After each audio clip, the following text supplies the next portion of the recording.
Mama, 4 na letra, pero hindi basta-basta. 4 na simpleng letra, pero sa bawat isa nito, kayang magpatibok ng puso.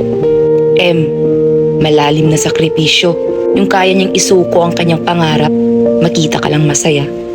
A, alaga na walang kapalit, yung kahit pagod na, may lakas pa rin ngumiti at yakapin ka. M, matatag sa lahat ng laban, yung kahit iiyak na sa pagod, tatayo pa rin para sa pamilya. A, araw-araw na pagmamahal, yung pagmamahal na hindi mo na kailangan hingin, sobra-sobra pang binibigay. Kaya tandaan mo, hindi lang 4 na letra ang mama. Ito ang unang tahanan, unang lakas, at unang taong naniwala sa'yo bago ka naniwala sa sarili mo. Kung nangihina ka ngayon, alalahanin mo siya.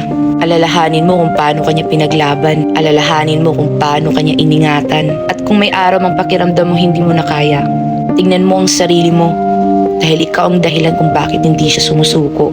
Kaya ngayon, para sa sarili mo at para kay mama, magpatuloy ka, lumaban ka, at mahalin mo ang buhay mo na itinaguyod niya para sa'yo.